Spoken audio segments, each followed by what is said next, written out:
Hello বন্ধুরা, কেমন আছো সবাই? আশা করছি তোমরা ভালো আছো। আমিও খুব ভালো আছি। আবারও তোমাদের সকলকে স্বাগত রনিতা হোম স্টাইল কুকিংয়ে। আজ আমি করে দেখাবো সর্ষে পোস্ত রুইয়ের রেসিপি। আগের আমার রেসিপি ছিল 5 ফোড়ন রুই। তো আজ আমি আরও একটা নতুন রেসিপি নিয়ে তোমাদের কাছে হাজির হয়ে গেছি। তো আমার এই রেসিপিটার জন্য লাগছে 500 গ্রাম রুই মাছ। আমি 500 গ্রাম রুই মাছ নিয়ে নিয়েছি, সুন্দর করে পরিষ্কার করে ধুয়ে নিয়েছি। এবার আমি রুই মাছটাকে নুন হলুদ মাখিয়ে নিয়েছি আর ফ্রাই করব।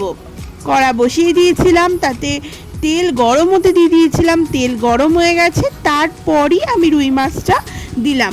অবশ্যই তোমরা তেল গরম হলে তবেই কিন্তু কড়াইয়ে মাছ দেবে, না হলে কিন্তু কড়াইয়ে মাছটা আটকে যেতে পারে।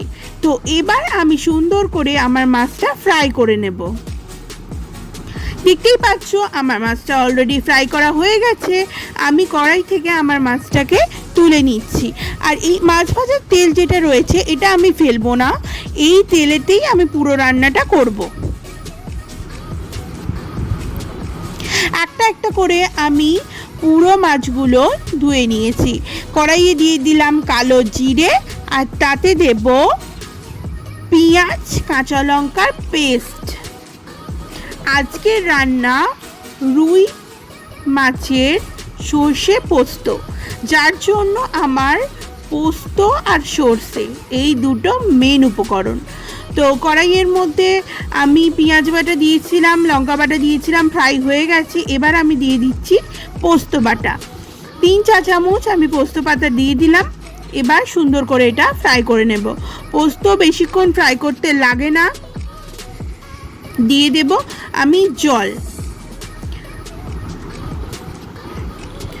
জলের মধ্যে ঝোল দিয়ে দিলাম মাছ রান্নাটার মধ্যে। আর দিয়ে দেব সামান্য অল্প নুন।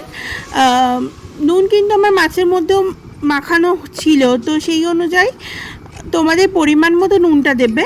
আর এরপরে আমি দিয়ে দিলাম সর্ষে পেস্টটা। সর্ষে দিয়ে আমি বেশিক্ষণ রাখবো না, তারপরেই আমি রুই মাছগুলো দিয়ে দিলাম।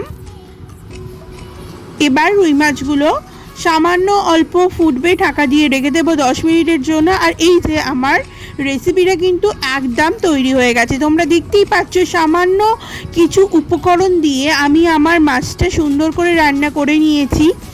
বেশি কিছু আমার কোনো রকমই উপকরণ লাগেনি, শুধুমাত্র সর্ষে আর পোস্ত যা দিয়েই আমার রুই মাছটা তৈরি হয়ে গেছে। তো তোমরাও বাড়িতে ট্রাই করো, আমার চ্যানেলে সাবস্ক্রাইব করো। যদি আমার ভিডিও ভালো লাগে আমাকে একটা লাইক করে দিও।